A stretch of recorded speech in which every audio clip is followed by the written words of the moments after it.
제가 매매를 선택하라고 말씀드리는 가장 큰 이유는 2022년도에 전세와 월세 시장이 아주 그래서 세 가지 다 결론을 내봤을 때 집값 여지가 더 크다 이렇게 말씀드릴 수 있습니다.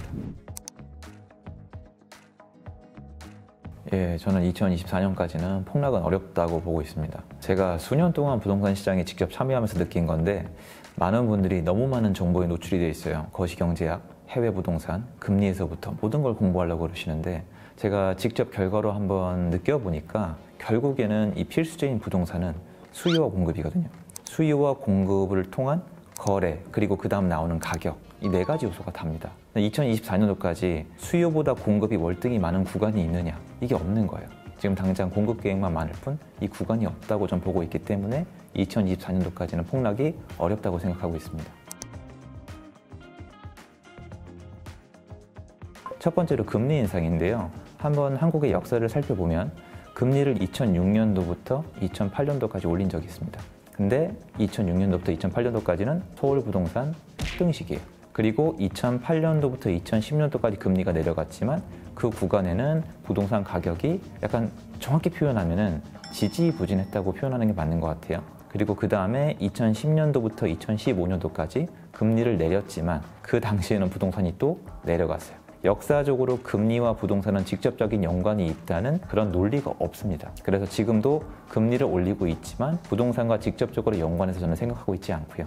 그 다음 세금이 올라가고 있는데요. 세금을 올리면은 집값이 올라가고 그리고 월세와 전세가 올라가게 되어 있습니다. 세금을 먹이면 집주인들은 그대로 받아들이는 게 아니라 이거를 전가시켜요. 여러 가지 논리를 따졌을 때 세금을 더 올리면 당연히 집값도 올라갑니다. 그리고 이제 마지막 세 번째로 공급 확대라고 말씀하셨는데 이제 많은 분들이 지치셨을 거예요. 아마 여태까지 30번 가까운 규제가 나오면서 공급하겠다고 한 주택 합치면 한 300만 원 가까이 되거나 이제 넘었을 겁니다. 근데 문제가 공급 계획이라는 거죠. 공급이 실제로 돼서 거기 안에 사람이 들어갈 수 있게 되면은 이 사람들이 전세 수요도 소화시켜주고 월세 수요도 소화시켜주고 매매 수요도 소화시켜줄 텐데 지금 계획만 있을 뿐 지어진 건 없어요. 그래서 지금 정부의 공급 대책이 아니라 공급 발표 대책이기 때문에 저는 효과가 없다고 생각을 해서 말씀하신 걸 딱 정리를 해보면 금리는 상관이 없고요. 세금을 올리면 집값이 올라가게 돼 있고요. 역사적으로. 그리고 공급이 수요를 소화시켜주기 때문에 공급이 있으면 부동산을 잡을 수가 있어요. 근데 공급 계획으로는 안 된다는 겁니다. 그래서 세 가지 다 결론을 내봤을 때 집값이 올라갈 여지가 더 크다. 이렇게 말씀드릴 수 있습니다. 제 책 자체가 이 책을 읽고 예전보다 생각하고 공부할 시간이 더 부족하니까 3개월 이내에 행동하시라고 디자인이 된 책이에요. 상당히 저한테 부담감이 있는 책이 맞습니다. 제가 매매를 선택하라고 말씀드리는 가장 큰 이유는 2022년도에 전세와 월세 시장이 아주 안 좋을 거기 때문이에요.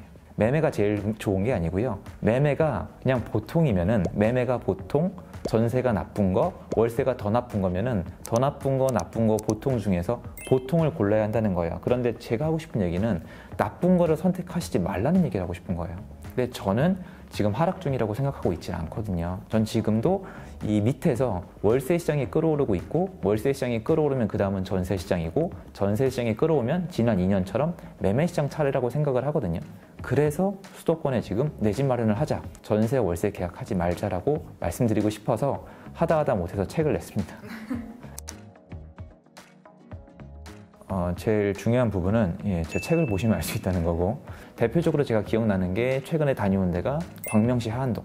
광명시 하안동에 가면 주공아파트가 있는데 아직도 가격대가 6억 원 미만도 있습니다. 평수가 큰 건 비싼 것도 있는데 그 정도면은 서울에서 전세금을 돌려받아서 충분히 살 수 있는 아파트 단지거든요. 장기적으로 보면 일자리도 있고, 그리고 일단 재건축 이슈도 있고, 대중교통 호재도 있고, 그리고 가양동이 최근에 엄청 올랐습니다. 근데 하안동은 아직 잠잠하단 말이에요. 왜냐면 지역별로 공급과 수요가 다르기 때문에.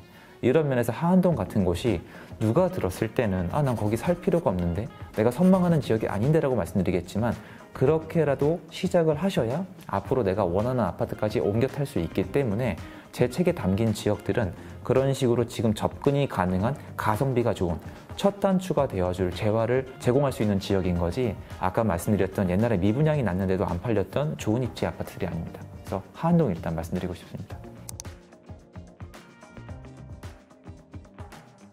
예, 아마 많은 분들이 고민을 하고 계실 거고 그분들을 위해서 책을 썼다고 해도 과언이 아니겠죠. 일단 전세 월세 시장이 불안해질 거고 앞으로 한동안 저는 안정되기 어렵다고 생각하고 있거든요. 그러니까 그런 면에서 더 이상 전세나 월세가 아니라 매매를 했으면 좋겠다는 게 제 의견인 거잖아요.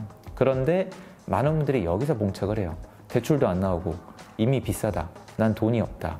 이건 어쩔 수 없지만 제 책을 통해서 내가 가진 자본으로 매매를 통해서 내 재화의 첫 단계를 시작할 수 있는 지역을 찾아보는 노력은 하셔야 되지 않을까요? 또 그렇게 찾다 보면 내가 사고 싶은 지역이 생기다 보면 대출도 한번 알아보시고 세금도 공부하게 되지 않을까요? 월세와 전세가 아니라 매매를 선택해서 재화로 재화, 아파트를 팔아서 아파트를 사는 시대가 다가오고 있다는 걸요. 이 말씀을 꼭 드리고 싶습니다.